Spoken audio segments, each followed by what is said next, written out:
I woke up to the sound of my alarm, which was set for 9 a.m., but when I opened my eyes, it was incredibly dark, as if it were midnight. I reached for my phone to turn off the alarm, but a bright pink light blinded me, and I dropped the phone. The alarm was no longer ringing, but I couldn't turn it off. Had it even been ringing at all? The morning had started strangely. My phone had frozen and displayed a static image of a forest. But this forest was in completely unusual colors. The trees were a purple hue, and the grass was bright pink. I couldn't understand what it was, but it felt unsettling. Deciding that since I was already awake, I might as well go for my morning run, I started getting dressed. As I was getting ready, I noticed a few more oddities. The paintings hanging in my hallway looked strange, but I couldn't pinpoint what was off. It seemed like all the colors in the paintings were mixed up, as if someone had repainted them in unnatural shades. This created a sense of discomfort, but I couldn't quite figure out what was bothering me. Just as I was about to head out, I heard a strange child's laughter coming from my room. I tensed up but decided to check it out. As I approached the door to my room, I could still hear the laughter clearly. I quickly opened the door but saw no one. The laughter continued, but I couldn't find its source. It felt like it was coming from everywhere and nowhere at the same time. I was getting pretty freaked out, but then I noticed that my room looked completely different. No, all the furniture and items were the same, but they were arranged strangely, and I hadn't noticed it right away. I decided I'd had enough and would go outside after all. As I approached the front door, still hearing that eerie laughter, I opened it. A bright light hit me in the face, and it felt like I had stepped into paradise. But after a few seconds, my eyes adjusted to the bright landscape, and I saw something that would stay in my memory for a long time. Stepping outside, I didn't see the familiar view of my residential area. Instead, there was a field, a vast field, and a lonely little house nearby. It all looked both eerie and somehow peaceful, as if I had stepped back into childhood. I had no choice, so I decided to walk over to that strange little house and see if anyone was there. As I reached the house, I heard the laughter again. It felt like it was following me. I knocked on the door, but no one answered. Getting angry from the confusion, I kicked the door. It turned out to be unlocked and opened easily.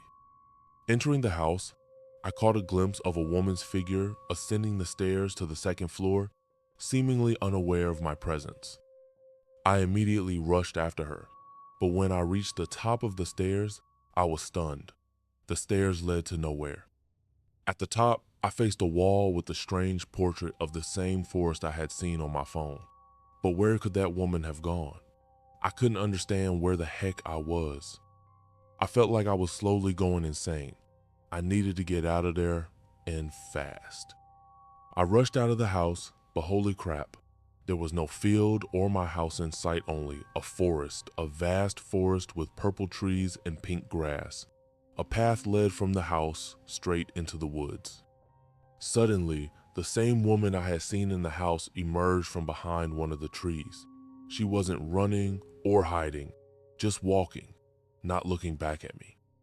I tried to catch up to her, first walking, then running, but I didn't get any closer. Then she abruptly turned off the path and darted behind a tree. Of course, when I reached that tree, she was gone. Well, I was completely bewildered at this point, so I decided to just keep following the path. After walking a few hundred more meters, I came to a small pond with a dock where a lone fisherman sat.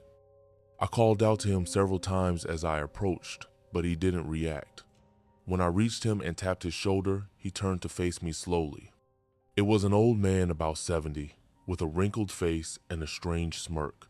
I asked him, "Where am I? What is this place?" His smirk turned into a chilling, predatory grin, revealing 3 gold teeth.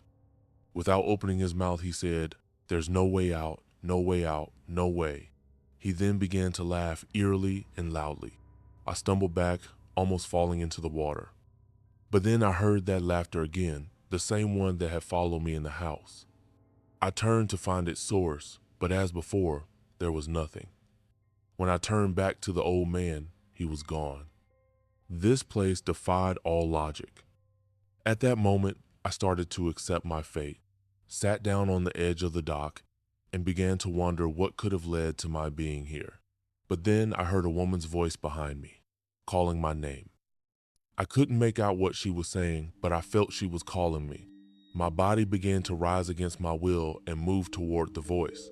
I saw the same woman standing with her back to me. Now I could see her more clearly. A red dress with strange patterns, long, light brown hair. I approached her, realizing that the voice calling me belonged to her. I got closer, and she turned around. The face I saw couldn't belong to this woman. It just couldn't. It was the face of the old man, the same one who had been sitting on the dock. The same chilling grin, the 3 gold teeth. She or he, I wasn't sure anymore, began to speak. There's no way out, no way out. Her voice growing deeper with each repetition until it sounded like a demon from a movie.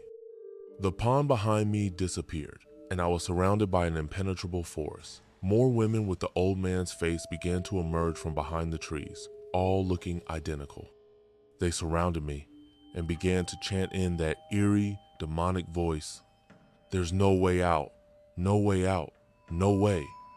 Their voices merged into a single, drawn-out howl. I felt like I was about to lose consciousness from the madness around me. Then I heard the sound of my alarm, distant at first, growing louder and louder until it suddenly stopped. I opened my eyes and saw my room, heard my phone with the alarm blaring. Damn, it had been a dream, a very eerie and realistic dream. I got out of bed, reached for my phone, but saw the same static landscape of the pink forest. I shook my head, trying to clear the vision, but the image didn't disappear. Suddenly, my phone vibrated and a message appeared on the screen. There's no way out. In horror, I dropped the phone and it hit the floor with a loud thud. The screen went dark and the room fell silent. I stood there, unable to move, until I realized I could still hear that eerie laughter. It was coming from everywhere and I couldn't find its source. In a panic, I rushed to the window, threw it open, and looked outside. Before me stretched the same forest with purple trees and pink grass. I realized I was still in that eerie place, and truly there was no way out.